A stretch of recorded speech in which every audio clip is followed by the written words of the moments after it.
qu'est-ce que je pense du projet?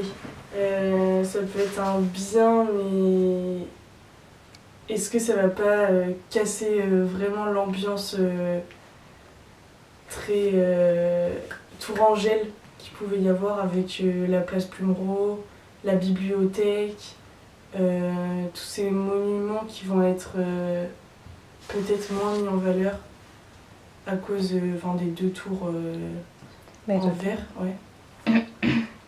Mais après, oui, ça peut créer un nouveau style, pourquoi pas, dans la modernité. T'as des touristes.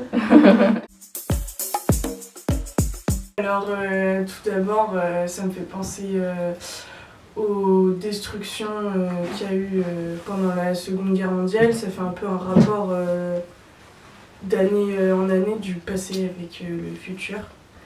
Et parce que celle-ci a été détruite du coup lors de l'invasion des Allemands à Tours. Donc il y avait eu la destruction de la bibliothèque ainsi que du musée des Beaux-Arts. Ensuite, les Allemands ont été délogés par les Américains grâce à la destruction du pont. Et de là, la tour a été reconstruite et la place également. Donc du coup, oui, ça peut me faire penser à ça avant, après, projet. Non, moi du coup, ça a détruit les cafés qu'il pouvait y avoir, les bars et restaurants. Après, ça a aussi créé un vide pour l'instant, comme je disais. Il y a plus personne en fait qui se situe place Anatole France, à part des gens qui veulent prendre le tram ou des gens qui reviennent. Après, avec les fêtes de Noël, c'est normal, il y a plus de gens. Et voilà. Moi, après, c'est plus dans mes années collège.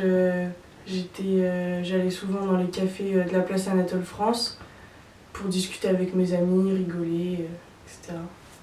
Après, sinon, je me promenais souvent sur les bords de Loire et donc du coup, la place Anatole France faisait partie de mes longues promenades d'hiver. C'était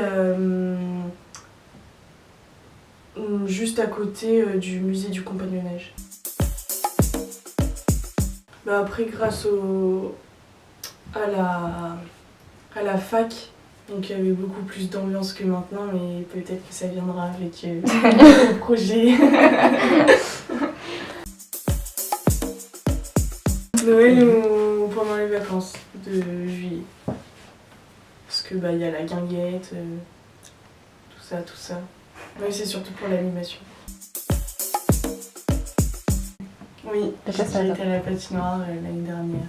Ça ramène du coup du monde de la ville pour créer une ambiance colorée de Noël.